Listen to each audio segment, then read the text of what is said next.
नमस्कार माझ्या विद्यार्थी मित्र हो. मी प्राध्यापक आर डी शेले, इंद्राबाई ललवानी कनिष्ठ महाविद्यालय जामनेरपुरा. आज आपण ह्या नवीन व्हिडिओमध्ये अलंकाराचे राहिलेला जो एक प्रकार आहे आणि कृती ते आज आपण अभ्यासून घेणार आहोत. तर मागील व्हिडिओमध्ये आपण अलंकार म्हणजे काय, त्यातील जो पहिला अलंकार होता अनन्वय अलंकार, अपनहुती, अतिशयोक्ती, असे 3 प्रकार आपण ह्या ठिकाणी अभ्यासून घेतलेले आहे. अलंकार म्हणजे आभूषणे किंवा दागिने. माणूस अधिक सुंदर दिसण्यासाठी व्यक्ती दागिने घालत असतात. त्याप्रमाणे आपली भाषा अधिक सुंदर, अधिक आकर्षक, अधिक परिणामकारक करण्यासाठी कवी, साहित्यिक भाषेला अलंकाराने सुशोभित करतात. म्हणजे मराठी विषयामध्ये इयत्तेच्या 12वीच्या मराठी विषयात आपल्याला अलंकाराचा हा भाग अतिशय महत्त्वपूर्ण भाग आहे. आपल्याला 2 गुणांसाठी विचारलेला असतो. अनेक उदाहरणं दिलेले असतात. हे उदाहरण कोणत्या अलंकाराचं आहे ते विचारलेलं असतं. या उदाहरणामध्ये उपमेय काय, उपमान काय हे ओळखायचं सांगितलेलं असतं. अशा पद्धतीने आपल्याला अलंकारामध्ये सर्व ज्या गोष्टी आहेत त्या लक्षात ठेवणं गरजेचे आहेत. म्हणजे आपण पाहिलं अनन्वय अलंकार होता. अनन्वय अलंकारामध्ये आपण ह्या ठिकाणी अभ्यासून घेतलं की उदाहरणामध्ये एखादं उदाहरण आहे ताजमहाल एक जगती तोच त्याच्या परी. तर त्यामधील असलेलं उपमेय आणि उपमान आपण त्या ठिकाणी ओळखायचं सांगितलेलं होतं. आपण त्या ठिकाणी ओळखलं. उपमेय होतं ताजमहाल आणि उपमान होतं ताजमहाल, उपमानेसुद्धा ताजमहाल. म्हणजे अशा पद्धतीने आपण त्या ठिकाणी ओळखून घेतलं आणि त्याचबरोबर त्याची वैशिष्ट्ये अभ्यासून घेतले आहेत. अपनहुती अलंकार हाही सुद्धा आपण ह्या ठिकाणी अभ्यासून घेतलेला आहे.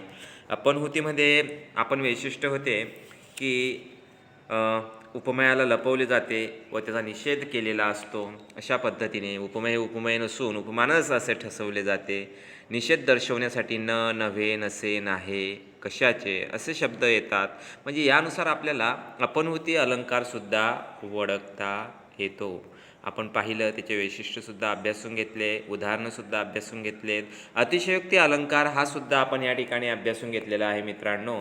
अतिशयोक्ती अलंकारामध्ये सुद्धा आपण या ठिकाणी अभ्यासलं. अनेक उदाहरणं असतात. अनेक उदाहरणाद्वारे आपल्याला तो अलंकार ओळखायचं असतं. कशा पद्धतीने ओळखायचा तेही लक्षात घ्यायचं असतं. म्हणजेच त्याची वैशिष्ट्ये अशी आहे मित्रांनो की एखाद्या गोष्टीचे, प्रसंगाचे, घटनेचे, कल्पनेचे अतिव्यापक फुगवून अशक्यप्राय केलेले वर्णन दर्शवलेलं असतं मित्रांनो. त्या वर्णनाची असंभाव्यता, कल्पनारंजकता अधिक स्पष्ट केलेली असते, हे की नाही. म्हणजे अशा पद्धतीने जे नाही ते दर्शवण्याचं, जे होऊच शकत नाही ते दर्शवण्याचं काम या अलंकारामध्ये केलेलं असतं. अधिक फुगवून सांगितलेलं असतं, अधिक त्या ठिकाणी जास्त अतिशयोक्तीपणा केलेला असतो. अशा पद्धतीने हा जो अलंकार असतो तो अतिशयोक्ती अलंकार असतो. म्हणजे जेव्हा एक कल्पना फुगवून सांगताना त्यातील असंभाव्यता, शक्यप्रायता अधिक स्पष्ट करून सांगितलेली असते, तेव्हा अतिशयोक्ती अलंकार हा होत असतो मित्रांनो. बघा, अशा पद्धतीने आपल्याला हा ठिकाणी अलंकार अतिशयोक्तीसुद्धा ओळखता येऊ शकतो. आपण पाहिलं एक उदाहरण, त्या ठिकाणी दमडीचं तेल आणलं, सासूबाईचं नाणं झालं, मामांजीची दाढी झाली, भाऊजीची शेंडी झाली, उरलं तेल झाकून ठेवलं, लांडोरीचा पाय लागला, वेशीपर्यंत ओंघड गेला, त्यात उंट पोहून गेला. म्हणजे एका दमडीच्या तेलात कोणकोणत्या गोष्टी उरकल्या हे सांगताना त्या वस्तुस्थितीपेक्षा कितीतरी गोष्टी फुगवून सांगितलेल्या आहेत. अशा पद्धतीने आपल्याला असे अलंकार अनेक उदाहरणाद्वारे आपण ते ओळखू शकतो मित्रांनो. त्यानंतर शेवटचा जो अलंकार आहे आपला अर्थांतरन्यास हा अलंकार आज आपण या ठिकाणी अभ्यासून घेणार आहोत मित्रांनो. तर अर्थांतरन्यासमध्ये काही असं वाक्य आहे बघा की त्या ठिकाणी आपल्याला तो अलंकार समजू शकतो. उदाहरणाद्वारे आपल्याला तो अलंकार समजू शकतो. तर खालील उदाहरणाचे निरीक्षण करा व अभ्यास करा. सुरुवातीला आपण अर्थांतरन्यास म्हणजे काय, कसा असतो, काय असतं ते अभ्यासून घेणार आहोत.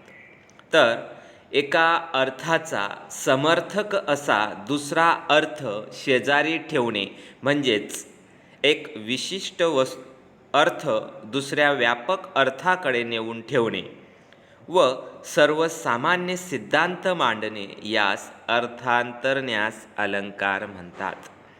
एका अर्थाचा समर्थक असा दुसरा अर्थ शेजारी ठेवून म्हणजेच एक विशिष्ट अर्थ दुसऱ्या व्यापक अर्थाकडे नेऊन ठेवला जातो व सर्वसामान्य सिद्धांत मांडला जातो, यास अर्थांतरन्यास असं म्हणतात.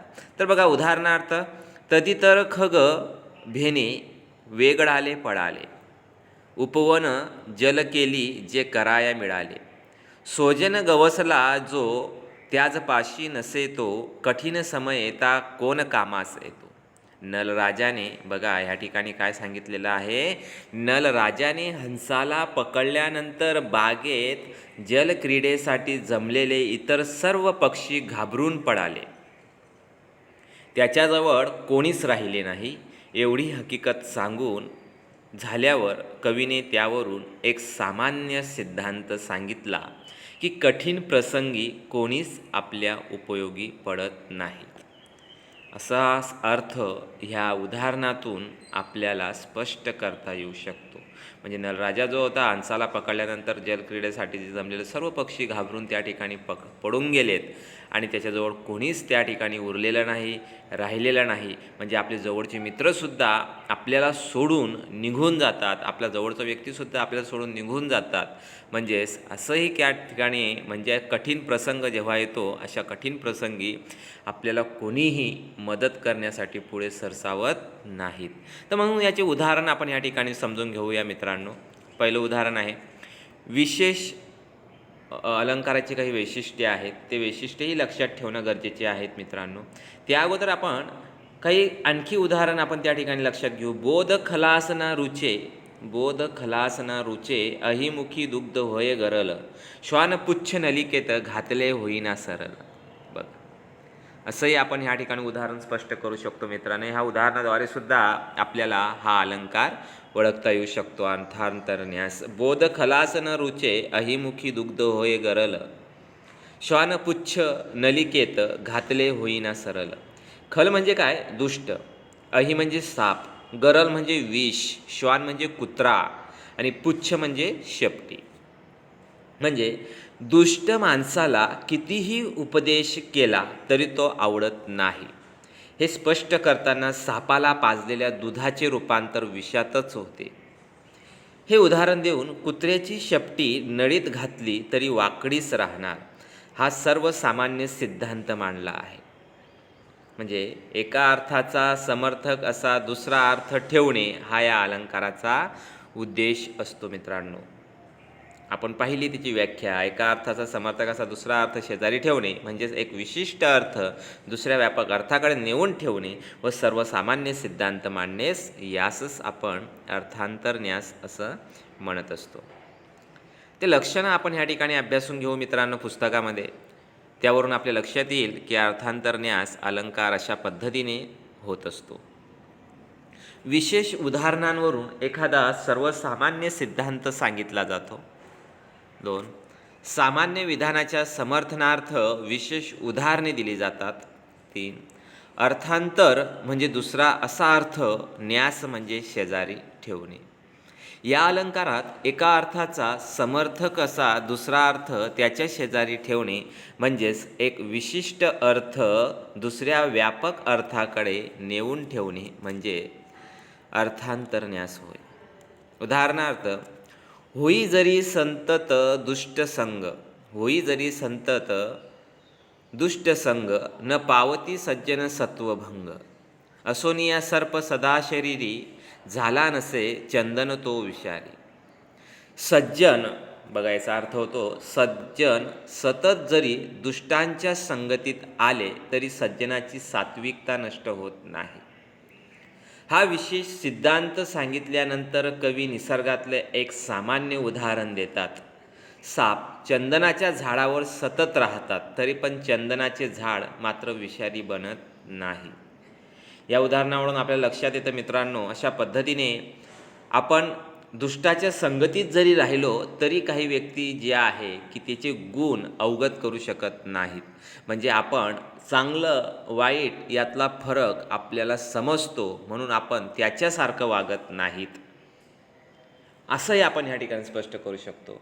म्हणजेच त्या ठिकाणी अर्थांतरण्याचे वैशिष्ट्य आपण पाहिले. विशेष उदाहरणावरून एखादा सर्वसामान्य सिद्धांत मांडलेला असतो. सामान्य विधानाच्या समर्थनार्थ विशेष उदाहरण देणे. अर्थांतर म्हणजे दुसरा अर्थ, न्यास म्हणजे शेजारी ठेवणे. अशा पद्धतीने तर अर्थांतराची काही उदाहरणंही सुद्धा अनेक आहेत. तदितर खग भेने वेगळाले पळाले, उपवन जल केली जे कराय मिळाले, सोजेन गवसला जो त्याच पासे नसे तो, कठीण समय येता कोण कामास येतो. बघा, आपण त्याच ठिकाणी सुरुवातीला अभ्यासून घेतलं की की जोही काही व्यक्ती आहे कठीण समयाला आपल्या कामाला येत नाही, आपले जेही काही जवळचे असतात सर्व आपल्याला वर हात करून देतात. जेव्हा आपल्यावर प्रसंग येतो, वाईट स्थिती येते, वाईट स्थिती उद्भवते, अशा वेळेस आपल्याला कोणीही कामा येत नाही. आपल्या जवळचा व्यक्ती जो तितकाच कामा येतो, परंतु आपले जे जवळचे असतात, मित्र असतात, ते सुद्धा आपल्याला दूर सारतात. अशा पद्धतीने ह्या उदाहरणाचा अर्थ होऊ शकतो. किंवा असंही तुम्ही सांगू शकतात की होई जरी सतत दुष्टसंग, न पावती सज्जन सत्वभंग, असून या सर्प सदा शरीरी, झाला नसे चंदन तो विषारी. आपण पाहिलं, सज्जन सतत जरी दुष्टाच्या संगतीत आले तरी सज्जनाची सात्विकता नष्ट होत नाही. हा विशेष सिद्धांत सांगितल्यानंतर कवी निसर्गातले एक सामान्य उदाहरण देतात. आणि साप चंदनाच्या झाडावर सतत राहतात तरी पण चंदनाचे झाड मात्र विषारी बनत नाहीत. किंवा असंही तुम्ही सांगू शकतात की अत्युच्च पदी थोरही बिघडतो, हा बोल आहे खरा. किंवा जातीच्या सुंदरा काहीही शोभते, म्हणजे जातीच्या सुंदराला काहीही शोभते. असे अनेक उदाहरण आपण ह्या अर्थांतरन्यास अलंकारामध्ये मांडू शकतो मित्रांनो. अशा पद्धतीने आपण ह्या ठिकाणी अनन्वय अलंकार, सुरुवातीला आपण पाहिलं अलंकार म्हणजे काय, त्यामध्ये असलेले उपमेय कोणते, उपमाने कोणते हे ओळखून घेतलं. उपमेय म्हणजे काय, उपमान म्हणजे काय, उपमेय कोणाला म्हणायचे, उपमान कोणाला म्हणायचं, ते आपण अभ्यासून घेतलं मित्रांनो. त्याचबरोबर अनन्वय अलंकार ते आपण अभ्यासून घेतलं. अर्थांतरन्यास आपण ह्या ठिकाणी अपनहुती अलंकार तो अभ्यासून घेतला. अतिशयोक्ती अलंकार अभ्यासून घेतला. आणि अर्थांतरन्यास असे एकूण 4 प्रकार अलंकाराचे, अर्थालंकाराचे आपण ह्या ठिकाणी अभ्यासून घेतले मित्रांनो. अशा पद्धतीने पुढील काही ज्या ठिकाणी कृती आहेत त्या कृती आपण ह्या ठिकाणी अभ्यासून घेणार आहोत. खालील ओळीतील अलंकार ओळखून त्याचे नाव लिहा. आता आपल्याला ह्या ठिकाणी अलंकाराचे उदाहरण दिलेलं आहे. ते उदाहरणाचं कोणत्या अलंकारातील आहेत ते आपल्याला ओळखायचं आहेत. तर बघा, पहिलं उदाहरण आहे, वीर मराठे आले गरजत, पर्वत सगळे झाले कंपित. बरोबर, या ठिकाणी जास्त अतिशयोक्तीपणा केलेला आहे, वर्णन केलेलं आहे, म्हणून हा अलंकार जो आहे अतिशयोक्ती अलंकार आहे. त्यानंतर सागरासारखा गंभीर सागरच. या ठिकाणी बघा, अशा पद्धतीने उपमेय आणि उपमान एकच दर्शवलेला आहे. अशा पद्धतीने हा अनन्वय अलंकार आपण ह्या ठिकाणी सांगू शकतो मित्रांनो. या दानाशी या दानाहून अन्य नसे उपमान. बघा, ह्या ठिकाणी लपवलेलं आहे. अशा पद्धतीने अपनहुती अलंकाराचं उदाहरण आपण या ठिकाणी दर्शवू शकतो. म्हणजे या ठिकाणी उपमेयाचा निषेध केलेला आहे. उपमेय हे उपमान नसून उपमानच आहे, अशा पद्धतीने सांगितलेलं आहे. म्हणून हे अलंकार अपनहुती अलंकाराचं आपण सांगू शकतो. न हा अधर तोडले नव्हत. लक्षात घ्या, न हा अधर तोंडले नव्हत, दात हे की हिरे. बघा, अशा पद्धतीने सुने ह्या ठिकाणी न असे शब्द वापरून, नसे असे शब्द वापरून, नाही, नोहे, कसले, असले अशा पद्धतीने जे शब्द वापरून ह्या ठिकाणी त्याचा निषेध केलेला असतो उपमेयाचा, उपमानाचा. त्या ठिकाणी असे अलंकार अपनहुती अलंकारातील असतात. त्यानंतर अनंत मरणे अधि मरावी, स्वातंत्र्याची आस धरावी, मारील मरणची मरणाभावी, मग चिरंजीवपणे ये बघते. अशा पद्धतीने अर्थांतरन्यास हा जो अलंकार आहे त्या अलंकाराचं उदाहरण म्हणजे एका अर्थाचा समर्थक असा दुसरा अर्थ शेजारी ठेवून एक विशिष्ट अर्थ दुसऱ्या व्यापक अर्थाकडे नेऊन ठेवणे व सर्वसामान्य सिद्धांत मांडणे. अशा पद्धतीने या उदाहरणातून आपल्याला अर्थांतरन्यास अलंकार सांगता येऊ शकतो. मुंगी उडाली आकाशी, तिने गिडिले सूर्याशी. बघा, अशक्य प्राय गोष्टी शक्य करण्याचं दर्शवलेलं आहे. ज्या शक्य नाही, ज्या होऊ शकत नाही, अधिक त्या ठिकाणी फुगवून सांगितलेलं आहे, अधिक वर्णन केलेलं आहे. असं वर्णन जेव्हा असतं तेव्हा अतिशयोक्ती अलंकार असतो. त्यानंतर फुलगडे फळ गोड जाहले, फुलगडे फळ गोड जाहले, बीज नुरे डोलात तरुडुले, तेज जडे बघ जोत पाजडे, कामरणी अमरता ही न खरी. बघा, असंच वर्णन ह्या ठिकाणी एका अर्थाचा समर्थक दुसरा अर्थ शेजारी ठेवून एक विशिष्ट अर्थ दुसऱ्या व्यापक अर्थाकडे नेऊन ठेवणे, सर्वसामान्य सिद्धांत मांडणे, असा पद्धतीने जेव्हा अलंकार असतो तो अर्थांतरन्यास अलंकारातील उदाहरण असतं. अशा पद्धतीने आपल्याला ह्या ठिकाणी उदाहरणं ओळखता आली पाहिजे मित्रांनो. त्याचबरोबर खालील दुसरा जो प्रश्न आहे, खालील तक्ता पूर्ण करा. तक्ता दिलेला आहे आणि अलंकाराची वैशिष्ट्ये सांगितलेले आहेत. तर आपल्याला अलंकाराचं नाव ओळखायचं आहे. अलंकाराचं नाव असेल तर आपल्याला त्याची वैशिष्ट्ये सांगायची आहेत. अशा पद्धतीने सुरुवातीला आपण पाहू अलंकाराची वैशिष्ट्ये दिलेली आहेत. पहिलं बघूया, उपमेयाचा निषेध केला जातो. बघा, उपमेयाचा निषेध केला जातो. दुसरं, उपमेय असूनही ते उपमेय नाही तर उपमानच आहे असे सांगितले जाते. म्हणजेच असा जो अलंकार असतो, नव्हे नसे अशा आपण पद्धतीने त्या ठिकाणी शब्द प्रकार वापरत असतो. अशा प्रकारातले जे अलंकार असतात ते आपणहुती अलंकार असतात. म्हणून ह्या जो अलंकार आहे याचे वैशिष्ट्य जे आहे, या वैशिष्ट्याचा अलंकार आपणहुती अलंकाराचं नाव आपण ह्या ठिकाणी सांगू शकतो मित्रांनो. आता अनन्वय अलंकाराचे वैशिष्ट्य आपण ह्या ठिकाणी ओळखणार आहोत मित्रांनो. तर बघा, अनन्वय अलंकाराचे वैशिष्ट्य आपल्या समोर आहेत. बघा, पहिलं कसं असणार, उपमेयाला कोणतीच उपमा लागू पडत नाही. उपमेयाला उपमेयाचीच उपमा दिली जाते, है की नाही. उपमेयाला कोणतीच उपमा लागू पडत नाही, फक्त उपमेयाला उपमेयाचीच उपमा दिलेली असते. मग आपण उदाहरण पाहता आहे, ताजमहाल एक जगती तो तोच त्याच्या परी. म्हणजे उपमेय हे उपमान एकच आहे असं या ठिकाणी दर्शवलं. म्हणजे जेव्हा उपमेयाला उपमेयाचीच उपमा देता येत नाही व जेव्हा उपमेयाला उपमेयाचीच उपमा देतात तेव्हा अनन्वय अलंकार होत असतो मित्रांनो. बघा, म्हणजेच आपण त्या उदाहरणावर निरीक्षण केलं तर उपमेय उपमान एकच आहेत असे लक्षात आपल्या येत असते मित्रांनो. तर बघूया आपण तिसरं, विशेष उदाहरणांवरून एखादा सर्वसामान्य सिद्धांत सांगितला जातो. दुसरं, सामान्य विधानाच्या समर्थनार्थ विशेष उदाहरणे दिले जातात. आपण पाहिलं म्हणजे एका अर्थाचा समर्थक असा दुसरा अर्थ शेजारी ठेवला जातो आणि विशिष्ट अर्थ दुसऱ्या व्यापक अर्थाकडे नेऊन ठेवला जातो. असा सर्वसामान्य सिद्धांत मांडलेला असतो, तेव्हा अर्थांतरणास हा अलंकार होतो. म्हणून हा ज्या वैशिष्ट्ये आहेत, हे वैशिष्ट्ये अर्थांतरन्यास अलंकाराची आहेत. त्यानंतर शेवटचं बघूया, अतिशयोक्ती अलंकार. याचे काय वैशिष्ट्य असणार? अगदी सोपं, बरोबर. तर एखाद्या गोष्टीचे अतिव्यापक वर्णन केलेले असते, बरोबर. दुसरं, त्या वर्णनाची असंभाव्यता, कल्पनारंजकता अधिक स्पष्ट केलेली असते, है की नाही. अतिशय बरोबर. म्हणजे जेव्हा या कल्पना फुगवून सांगताना त्यातील असंभाव्यता, अशक्यप्राय गोष्टी ज्या आहेत अधिक स्पष्ट करून सांगितलेली असते, तेव्हा अतिशयोक्ती हा अलंकार होत असतो. अशा पद्धतीने आपण हा तक्तासुद्धा पूर्ण केलेला आहे मित्रांनो. त्यानंतर तिसरं जे आहे, खालील कृती करा. आता आपण ह्या ठिकाणी खालील कृती ज्या आहेत त्या अभ्यासून घेणार आहोत. खालील कृतीमध्ये आपण पहिलं उदाहरण जे आहेत, पहिलं उदाहरण आपण ह्या ठिकाणी अभ्यासूया. कर्णासारखा दानशूर कर्णच. बघा, कर्णासारखा दानशूर कर्णच वरील वाक्यातील उपमेय आणि उपमान ओळखायचे आहे. अगदी बरोबर. कर्णसुद्धा दानशूरत्व आणि कर्ण हे उपमान आहे आणि उपमेयसुद्धा कर्णच आहे, एकच आहे. म्हणून हे जे अलंकार असतात, असे अलंकार हे आपल्याला अनन्वय अलंकाराचे उदाहरण ह्या असे असू शकतात. उपमेय उपमान. न हे नभोमंडल वारिराशी आकाश, न तारका फेनची हा तळाशी. पहिल्या ओळीतील बघा, उपमेय कोणता आहे? नभोमंडल म्हणजे आकाश, आणि दुसरं सुद्धा आकाश.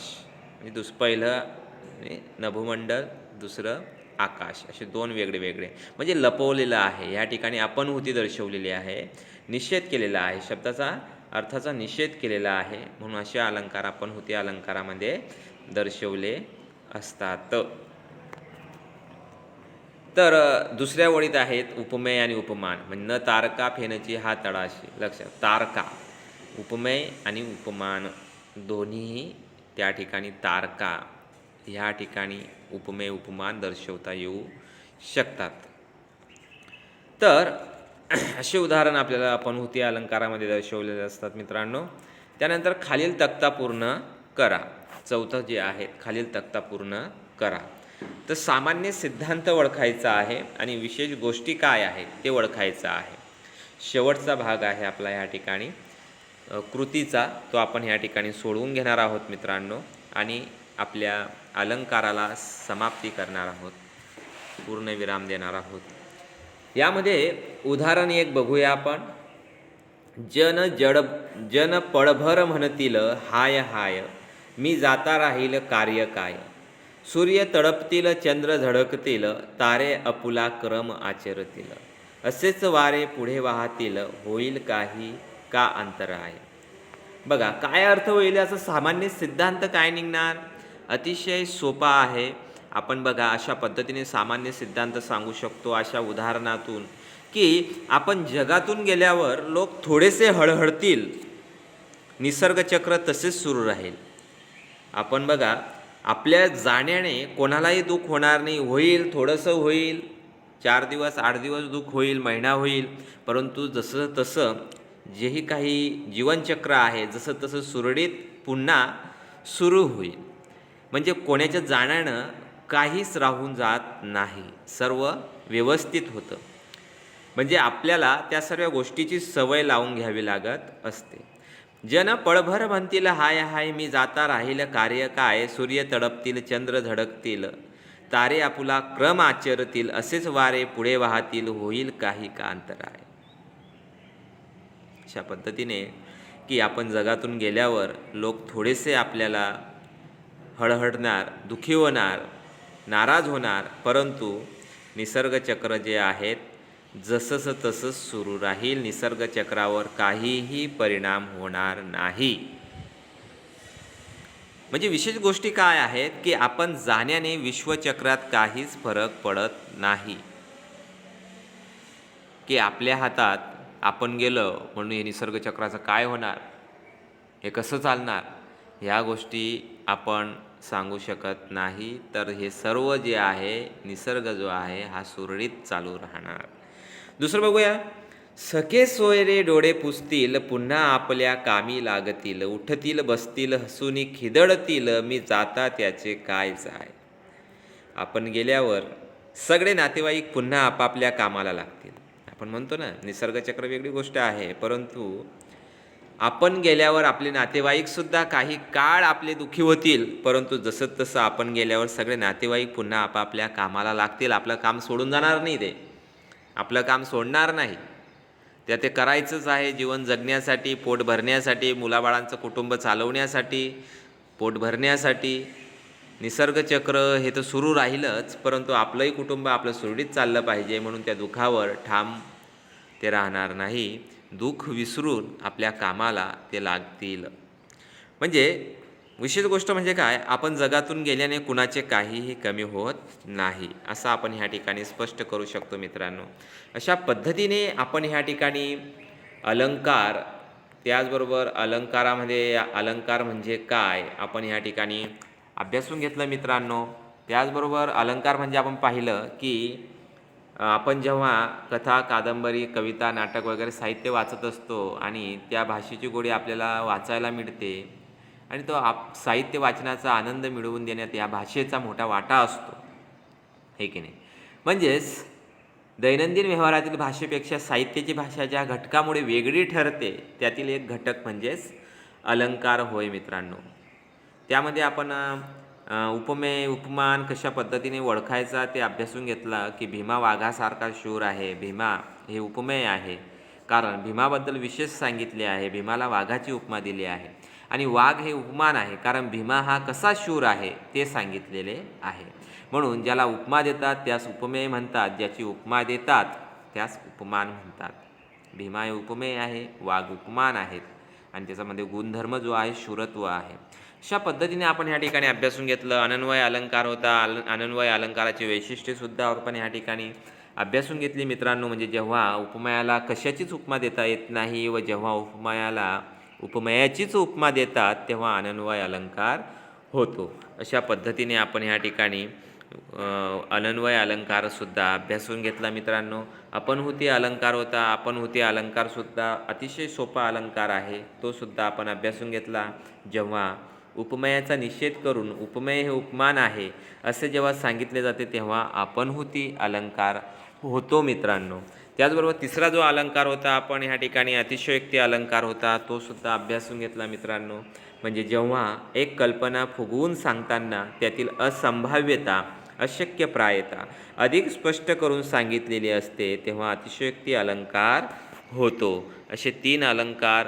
तसंच चौथा अलंकार जो होता तो सुद्धा आपण ह्या ठिकाणी अभ्यासून घेतला मित्रांनो, की एका अर्थाचा समर्थक असा दुसरा अर्थ शेजारी ठेवणे, म्हणजेच एक विशिष्ट अर्थ दुसऱ्या व्यापक अर्थाकडे नेऊन ठेवणे व सर्वसामान्य सिद्धांत मांडणे, यास अर्थांतरन्यास अलंकार म्हणतात. अशा पद्धतीने त्याचे वैशिष्ट्य होते ते अभ्यासून घेतले. अशा पद्धतीने आपले 4ही अलंकार अभ्यासून घेतले. त्याचबरोबर असलेल्या काही कृती होत्या, खालील ओळीतील अलंकार ओळखून त्याचे नाव लिहा, त्या कृतीसुद्धा आपण अभ्यासून घेतल्या मित्रांनो. त्याचबरोबर खालील तक्ता पूर्ण करा. अलंकाराची वैशिष्ट्ये होती, अलंकाराचे वैशिष्ट्य कोणत्या अलंकाराचे आहेत त्याचे नाव लिहायचे होते. नाव असेल अलंकाराचं नाव असेल तर त्याचे वैशिष्ट्य लिहायचे होते, ते सुद्धा आपण पूर्ण अभ्यासून घेतलं मित्रांनो. त्याचबरोबर खालील कृतिकारामध्ये सुद्धा आपण उपमेय उपमान कोणत्या आहेत ओळीतील उदाहरणातील ते सुद्धा आपण या ठिकाणी अभ्यासून घेतलं आणि काही उदाहरणं दिलेले आहेत, त्याचा सामान्य सिद्धांत मांडलेला होता आणि विशेष गोष्टी सांगितलेल्या होत्या, त्यासुद्धा आपण आज अभ्यासून घेतलं मित्रांनो. अशा पद्धतीने आपला संपूर्ण अभ्यासक्रम अलंकार हा जो घटक होता, 4 अलंकाराचे प्रकार होते, हे सर्व आपल्या ह्या ठिकाणी अभ्यासून झालेले आहेत मित्रांनो. अशा पद्धतीने आपला ह्या ठिकाणी हा जो घटक आहे हा संपलेला आहे. धन्यवाद.